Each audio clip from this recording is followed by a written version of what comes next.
Hello, good morning. Today, magluluto tayo ng pancake. So, ito siya guys, I've 6 cups ng all-purpose flour. So, may konting salt. And then, 2 spoons of brown sugar. So, ito siya guys. Hindi ko na nabidyohan kanina. So, ayan. So, ini-mix-mix lang natin. Hanggang sa mahalo ang salt and then sugar. Next to this is, lagyan natin ng eggs. So, pwede kayong gumamit ng chicken eggs. So, ang ginamit ko ngayon is quail eggs. So, around 15 quail eggs ito siya, guys. So, ilalagay natin.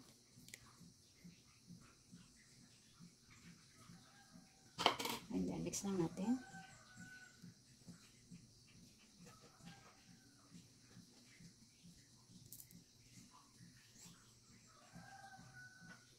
So, next, lagyan natin ng milk. So, ito ay 100 ml na milk. So, mas maigi kung meron kayong mga 1 cup of milk. Kung wala, pwede naman yung water lang.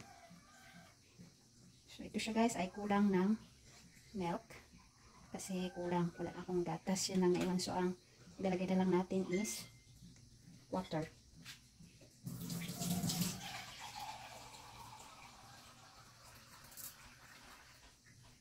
So, this is 2 cups of water. Yan. So, pagluto kasi ng pancake, kailangan malambot siya, di ba? So, tubig lang yan siya, guys. Kailangan ng maraming tubig. Depende kung ilang cups yung gagawin mong pancake. Yan. Haluin lang natin. So, ito siya ay medyo kulang pa rin sa tubig. So, 2 cups ang nilagay natin kanina. Again, mag-add na naman tayo. Yan, 2 cups din ng water. Masarap sana yung ano, no? Na-remember ko lang yung pancake ng mga Indian. They call it paratha. Yun lang spicy. Mga spices sila nilalagay.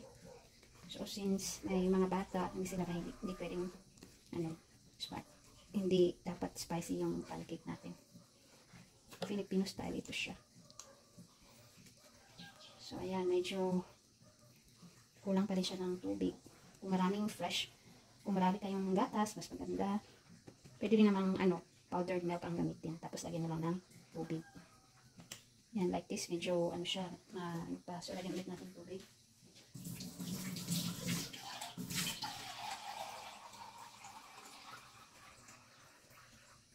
So, dahan-dahan lang natin. Yan. 2 cups ulit ng tubig ito, pero estimate lang natin.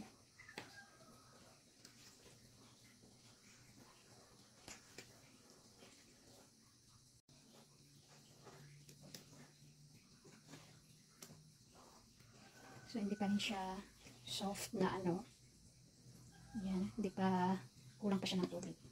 So, lagyan natin ulit. So, bali 6 cups ng flour ito kanina, guys.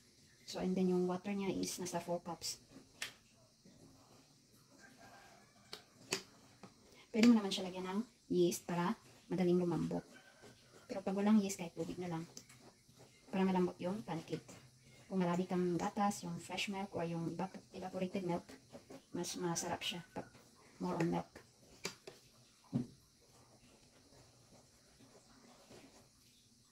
See, meron pang hindi pa natunaw na harina. So, kailangan talaga ito siyang i-mix ng maayos. Mas maganda kung meron kayong handy mixer. Para yung namumuong mga harina, matutunaw na siya. So, ayan, kinrit natin ng tubig.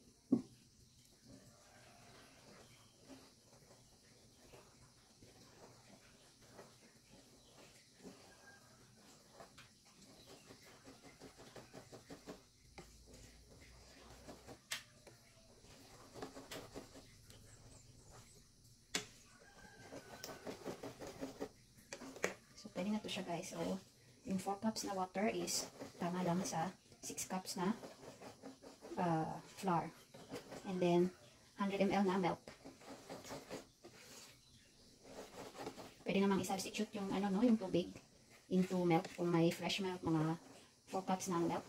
Maramihan ito guys. Good for, today and tomorrow. So, 2 days. Painit-painit na lang ito siya. So, pag breakfast, ito yung breakfast natin. And then, pero sa hapon, merienda. And then, bukas, yan. So, pag gusto mong kumain, ipainit mo na lang. Kaya medyo marami akong niluto. Pero kung mag-isa ka lang, kahit konti lang lutuin. Ito kasi buong family ko. So, bali, 5 kami dito, guys. 3 mga bata. And then, kaming mag-asawa. Puro lalaki, guys. So, expected pag lalaki, guys. Puro lalaki ang kasama mo sa bahay. Huwag kang magluto ng kakaunti. Magluto ka ng marami. Dahil grabe. Pag magluto ka ng isang beses lang, ay nang kukunti lang, isang beses lang nakain yan. Puro lalaki ko sila, lalaking tao. Especially mga bata. Lalaki, okay lang sana babae. Makatipid tayo sa food. Dito wala tipid-tipid. Kaya so, yan. Marami akong narutong. Marami akong lutuin pancake ngayon, guys. Walang babae dito, so parang tigaluto lang ako. Kunti lang kasi kain ng babae kaysa lalaki. Grabe yung mga lalaki. Lalo na pag yung ang ano dito palaman is chocolate. Oh my God. Pero yung ano natin ngayon dito, guys, something healthy siya. So, ang sauce nito mamaya is moringa sauce or malunggay sauce. Malunggay na may yogurt. Yogurt mamaya. So, ipapakita ko sa inyo. So, lutuin muna natin itong ating pancake. Ayan, ito na siya, guys. Ito yung consistency na hinahanap natin. Ayan. So, pwede na tayong magluto ng pancake. So, guys, ililipat lang natin ito dito sa ayan, para container, para madali siyang dali tayong makaluto ng pancake. Ayan.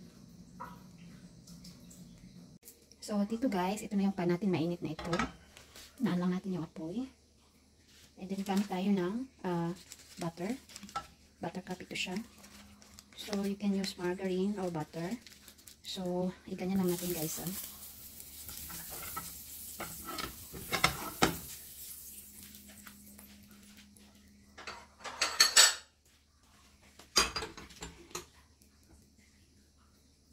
Sunod natin itong ating mixture.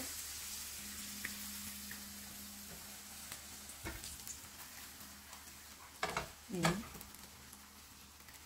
Takpan lang natin. So, hintayin lang natin na mag-golden brown yung sa baba. And then, i-flip lang natin later on. Siguro hintayin natin mga 2 minutes. So, ayan na guys.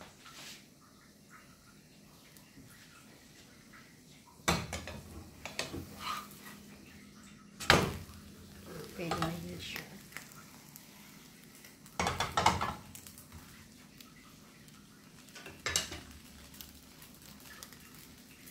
Lang natin ulit.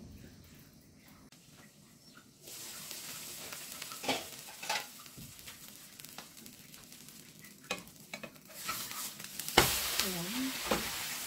Ayan siya guys. Maganda pag ganito ang kulay.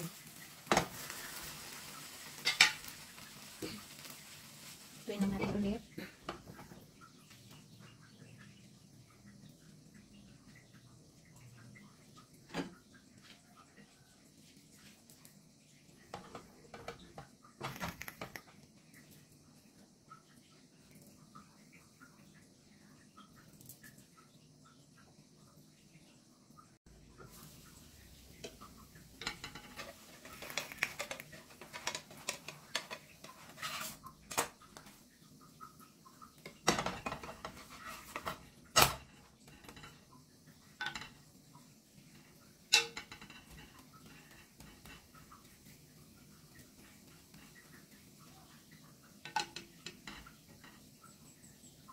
Mas maganda kasi yung golden brown. Mas yung brown talaga sa ilalim niya. Tignan natin.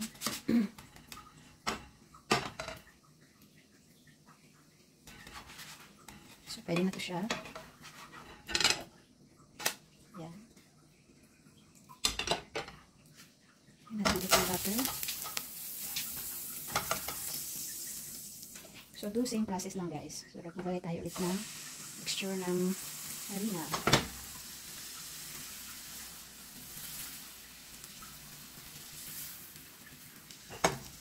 Mas maganda yung spread natin ganun.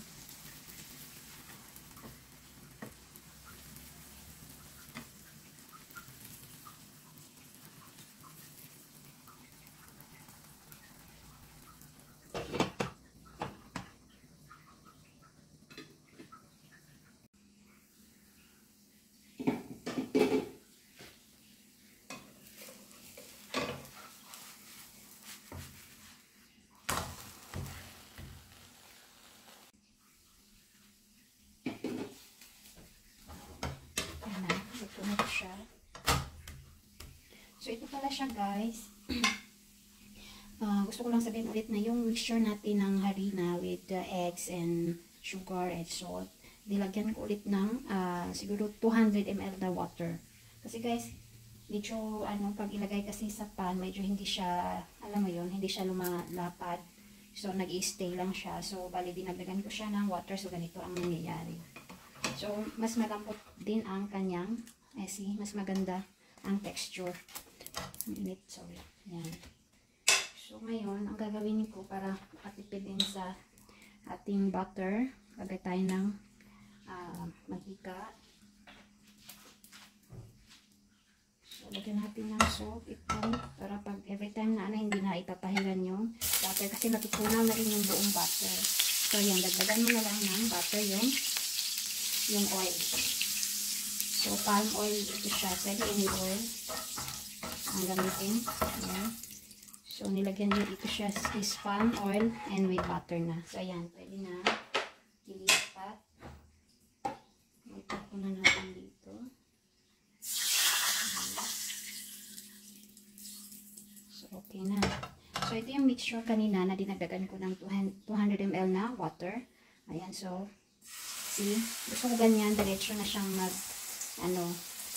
yung hindi mo na kailangan pang gamitan ng sandok para lang mag-spread siya. So, ito siya directly na nag-spread kasi nadagdagan siya ng tubig.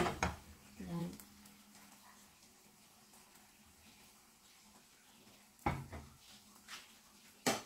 So, takpan lang ulit natin. So, hintayin lang natin na mag-golden brown yung sa baba. So, ito yung kanina. Ito yung nadagdagan natin ng tubig. So, see guys, ang ganda. At saka super lambot. Ang lambot niya. Ayan. So, yan lang yung sikreto para malambot yung pan. Dagdagan mo ng tubig or yung milk. Yan. No? Ang sarap. Ngayon, ito naman yung kanina. Ayan siya guys. Medyo makapal kasi nga hindi siya nagkusang nag-spread. So, it means kulang siya ng water. So, ito pwede naman siya. Medyo makapal nga lang yan. See? Ito siya, yung okay rin naman. Tapos magdagdag ka na lang din ng kunting salt, pinch of salt and sugar. Yan. So, ito siya kanina.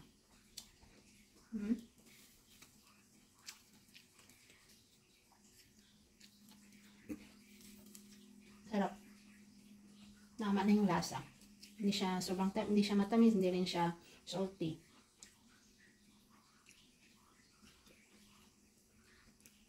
So, yan.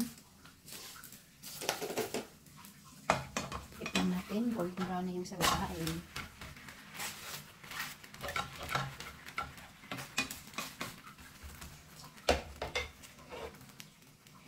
Takpan na ulit natin.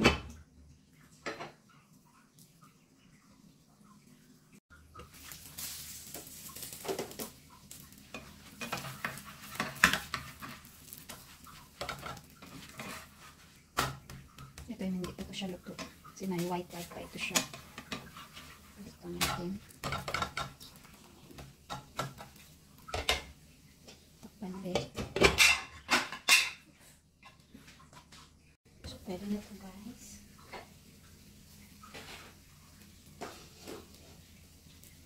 Ayan.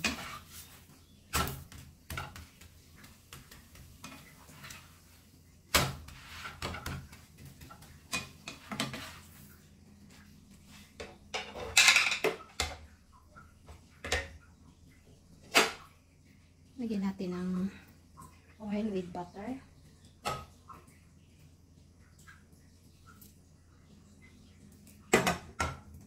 And then, maganda pag kung saan siyang nagsispread. So, kung gusto ko ng ganito, pwede rin siya guys. Gusto ko ng medyo makapal, konti lang ng tubig na ilalagay. So, takpan ulit. Tayo lang natin mag-golden brown ang sa ilalim. So, ito na yun.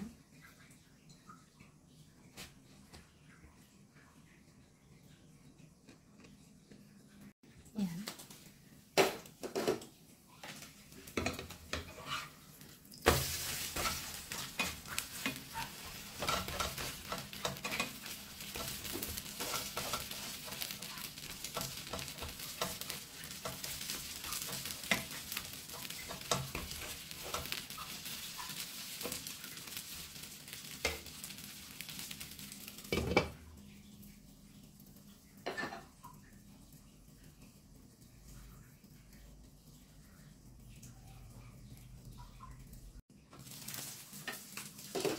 Tingnan natin kung golden brown na sa ilalim. Ayan. Maganda. Balik-balik pa rin lang natin guys.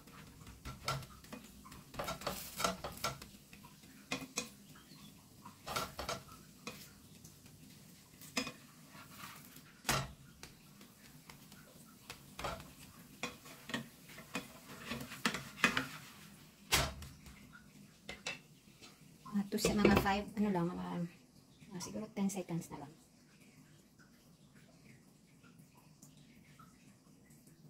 Pwede na natin siyang kunin. So, ito na lahat. Ayan. Ito soft, very soft to siya. Ito yung na-try natin kanina. Ayan. Medyo makapal. Wala siya ng water. So, that's it. Ito na yan. Ano lang natin guys. So, gagawa tayo ng sauce. Ayan. So, ang ating pancake is ready to serve. So, now we're going to make the sauce for this healthy sauce, which is moringa sauce or malunggay na sauce. So, ayan. Sauce or yung palaman, pwede rin siyang ipalaman diretso, ganyan. Pwede rin chocolate, pero this time, malunggay na sauce ang gagawin natin guys. So now guys, gagawa tayo ng sauce ng ating pancake, which is yung malunggay ang gamit main ingredients. So this is malunggay leaves or moringa leaves. Yeah. So, and then meron din siyang bawang, and then small salt, konting salt, and then gamit tayo ng milk, konting milk, and then yogurt. So Greek yogurt ang available dito guys, sa Pinas. And then, gamit din tayo ng konting vinegar. So right now, ilalagay natin itong ating bawang sa blender. Okay? And after that, yung ating malunggay leaves.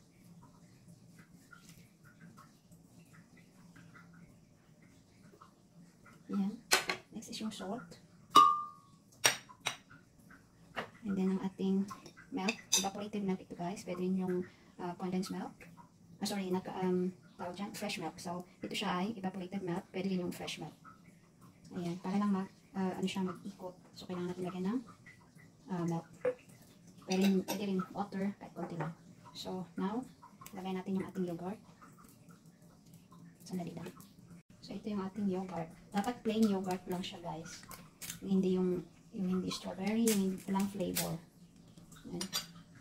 Pwede rin kayong gumamit ng, instead na yogurt, pwede rin yung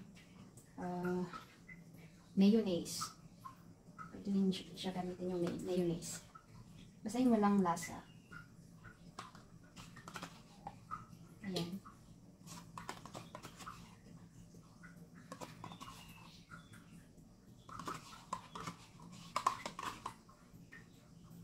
Okay, next to this, lagyan natin ng konting vinegar. So, ilagay ko lang sa kanyang takip. Ayan. So, blender lang natin. So,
So, pwede na to guys.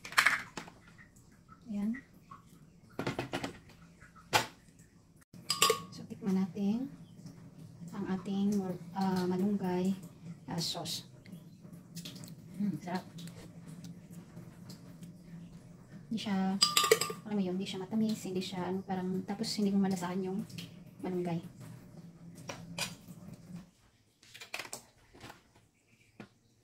So, ililipat lang natin siya sa may bowl.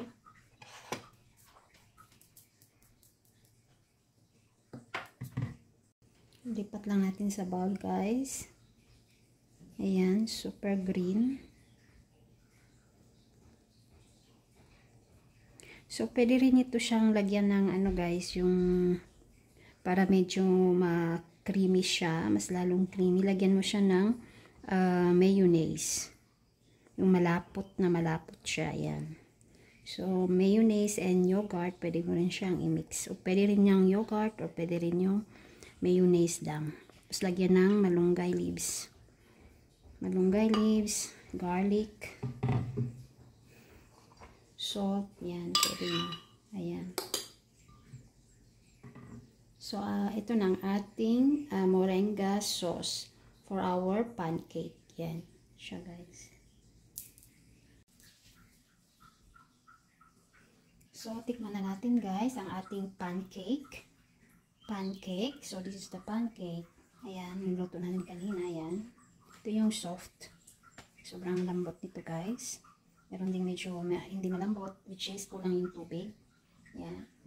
And then, ito yung ating moringa sauce. Moringa or malunggay na sauce. Yan. Moringa with yogurt sauce. So, tikman na natin guys. Meron akong natikman na kanina. Ito yung medyo hard. Matigas siya. Ayan. Medyo makapal to siya dahil sa kulang ng tubig. Pero okay na rin. Tikman natin.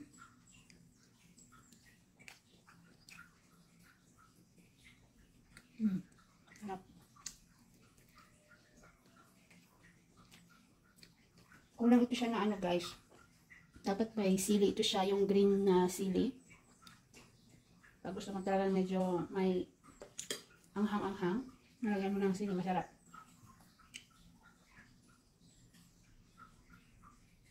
Yan.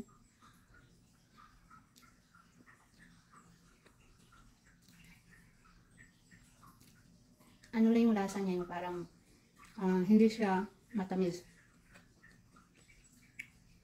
Hindi rin siya masyadong yung konti lang yung salt niya.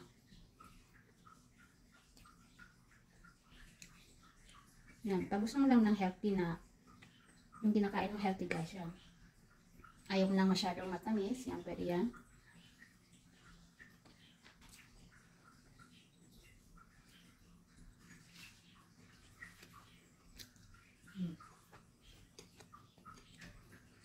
So, mayroon na-try kanina dito na ano side.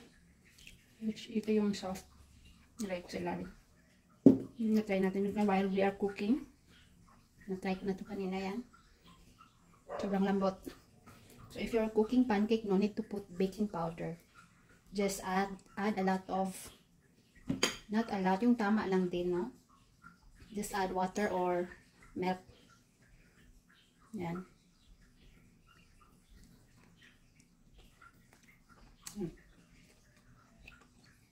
Honestly speaking guys, kulang siya ng ano, yogurt, or dapat meron din siyang mayonnaise. Yan. So yogurt lang ginamit ko. And then hindi mo siya malasahan yon, ano ng moringa, yung malunggay. Parang ang lasa niya is yogurt lang din.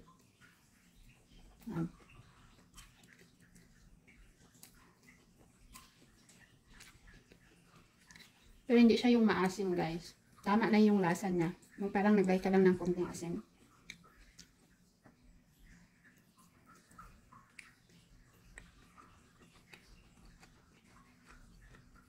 Ayan.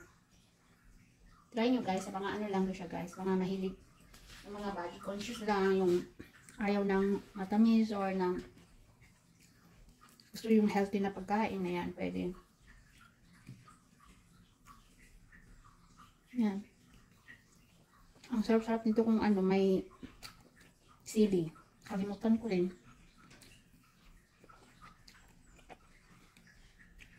Remember ko lang yung mga friends ko sa ano, mga Indian friends ko.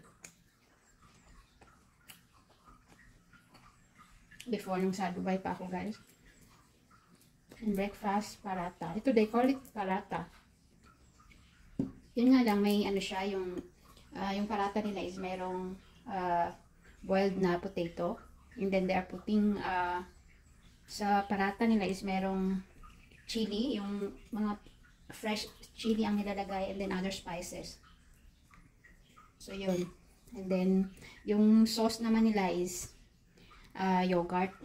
And then, yung ginagamit nilang pampa-green is yung curry leaves. Yun. Masarap din. Mahilig sila sa mga spicy food. Okay.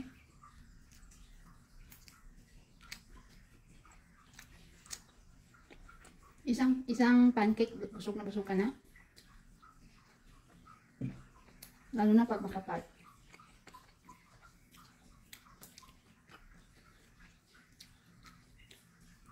And then yung pancake nila medyo matigas.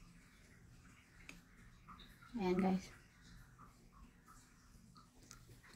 Tsaka masarap, maganda yung feeling ba ang kinakain mo, yung mga healthy foods, hindi siya mabigat sa tiyan, or maganda yung feeling, lalo na yung ito, guys, malunggay, super healthy na food, vegetable, leafy vegetable, moringa or malunggay, yan. Mas feel ko yung ano, yung honestly speaking, yung ano, guys, yung mayonnaise. Mas masarap. Dagdagan mo na lang ng mayonnaise siguro itong yogurt. Or yung mayonnaise na lang gamitin. Tapos may malunggay leaves.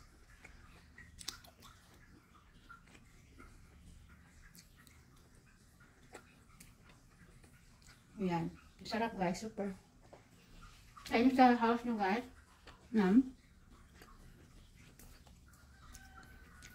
Help me to grow my channel, guys. Don't forget to subscribe. And try to cook this pancake at home. Masarap. Lalo na ang mahal ng bigas ngayon. Ayan. Pancake na lang tayo for the meantime. Pancake, pero malaki naman. Ayan. Busog ka din. Para rin kaning carbohydrates din naman to. Oh. Kahit ito na lang breakfast mo, tapos kakain ka na lang konting rice sa lunch. Iwas ka pa sa diabetes. Tapos ito lang sauce mo, i-dip mo lang to dito. Yung mga bata, hindi sila mahilig nito for sure. Siyempre, ang hanapin nila yung something na matamis. So, dapat meron kang peanut butter, chocolate, Nutella, yan. Pero pag tayo, guys, medyo may edad na,